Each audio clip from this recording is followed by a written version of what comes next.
എല്ലാവർക്കും ഡെലിഷ്യസ് റെസിപ്പീസിൻ്റെ പുതിയൊരു വീഡിയോയിലേക്ക് വീണ്ടും സ്വാഗതം.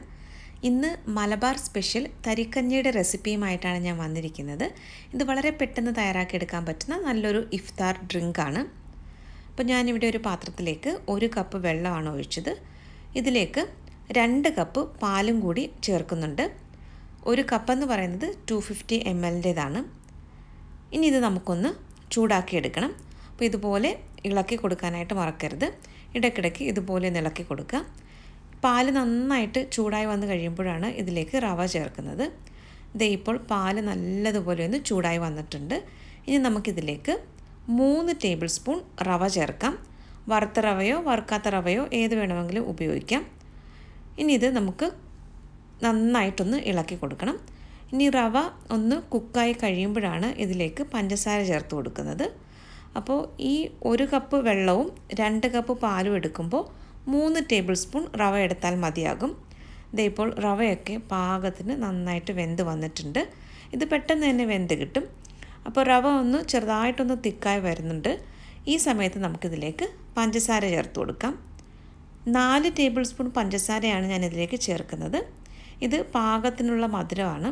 പിന്നെ മധുരത്തിൻ്റെയൊക്കെ അളവ് നിങ്ങളുടെ ഇഷ്ടത്തിനനുസരിച്ച് കുറയ്ക്കുകയോ കൂട്ടുകയോ ഒക്കെ ആവാം.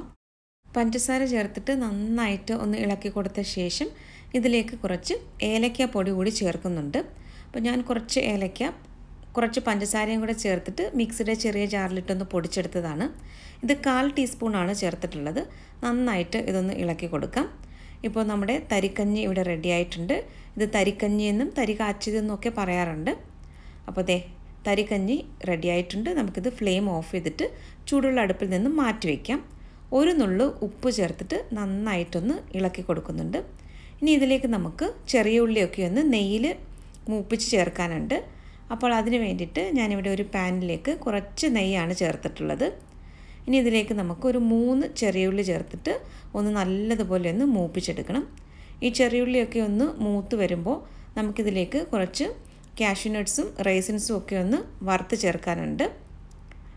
അപ്പോൾ ആദ്യം നമുക്ക് 5 കാഷ്യൂ നട്ട്സ് ചേർത്തിട്ട് ഒന്ന് വറുത്തെടുക്കാം.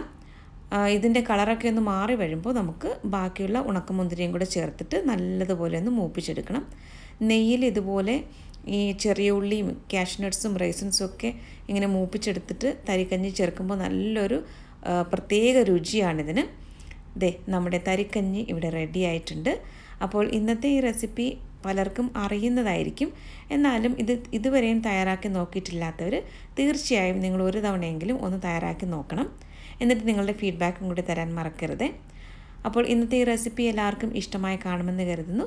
മറ്റൊരു നല്ല റെസിപ്പിയുമായിട്ട് വീണ്ടും വരാം. താങ്ക്